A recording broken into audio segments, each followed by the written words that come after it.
Next is we'll be creating our EJB project. New EJB project. So don't choose any runtime here.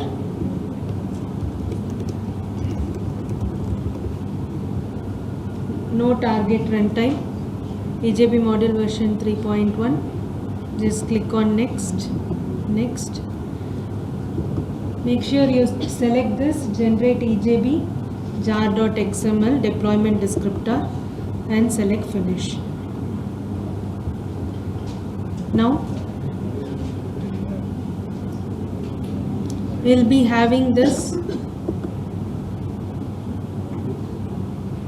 This is our project structure. Okay. So in this I'll start creating my beans. So we were learning session bean. So I am going to create a session bean under some package.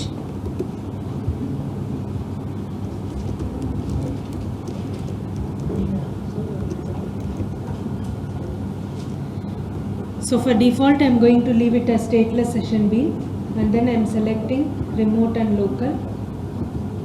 Then select next and click on finish.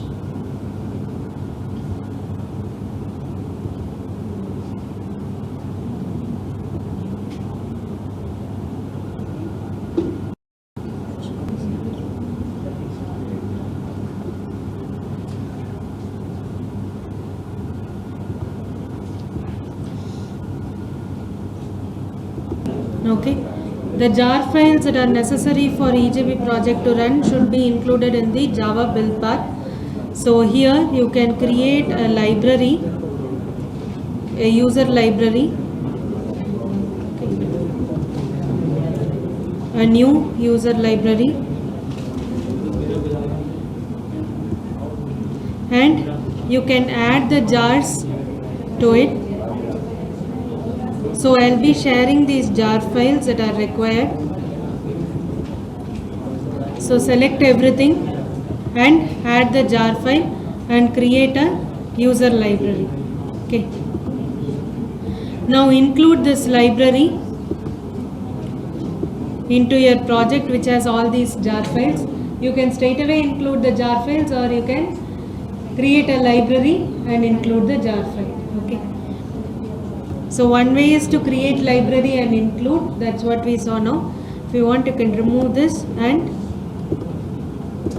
what you can do is you can say add external jars, select all these jar files, and so all the jar files will be included into your project. Then select OK. So now all these jar files are included as references in the project.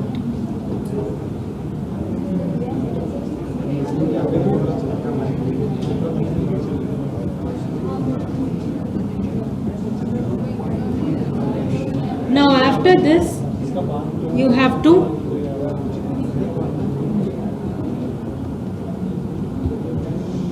run this on server. To run it on server, what we will do is we can right click it and export as EJB jar file. Okay. So select a destination in which this has to be exported.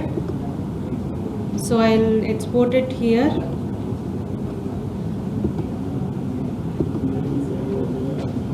Okay. Then select finish.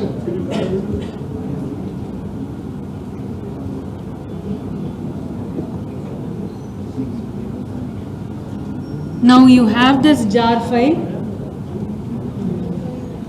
What you can do is you can copy this jar file and put it into your JBoss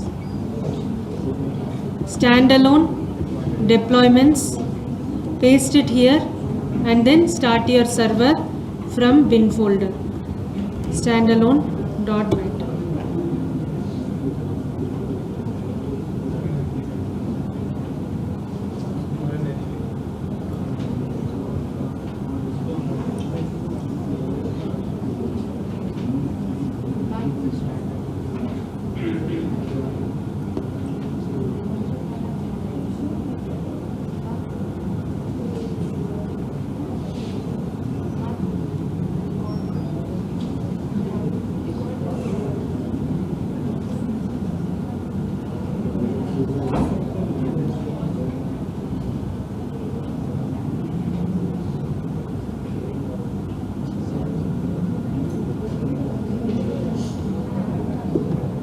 So you can see that our namespaces have got created.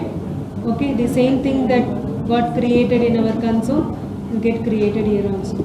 So what are the steps that you have to follow is, in your EJB project, as usual, create a new EJB project and then create your session bean. Okay, errors will occur because it's not able to identify these classes. So for it to identify these classes, you have to include the jars that has these classes. So these are the required jars.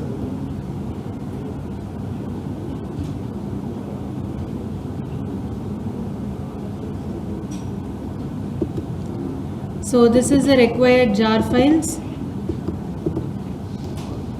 that is created by JBoss tools, actually the same JBoss tools jar file. So this you can refer in your Java build path. That is, you are going to right click on your project, properties, in libraries, click on add external jars, select all these jar files and select open. So the references will get added in your project.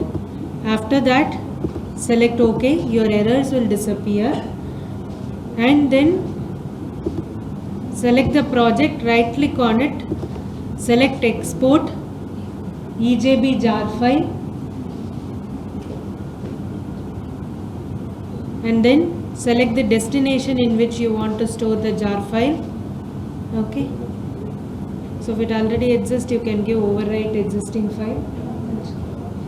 So you can create your jar file.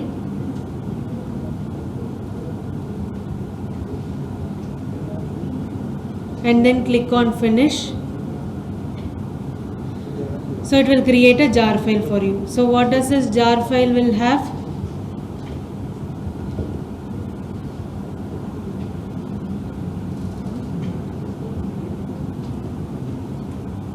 So this jar file will have the package that we created, and then our local and remote interfaces and the server class. So all the class files are there in this. So now you can copy this and deploy it into your JBoss standalone deployments. Copy it here. Okay.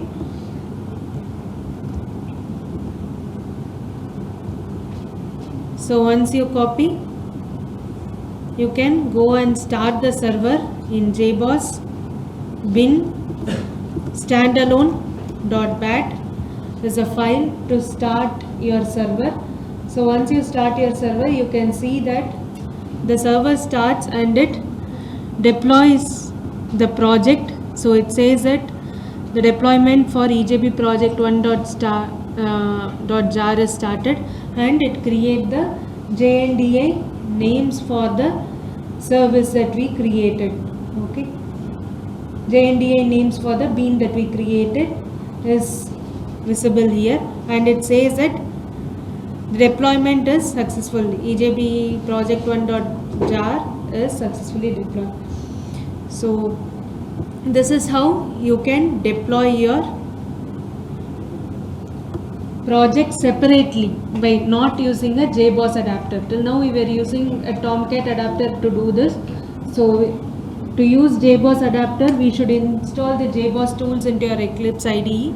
So which is not possible during your lab time. So we are going to use this way for deploying our projects hereafter.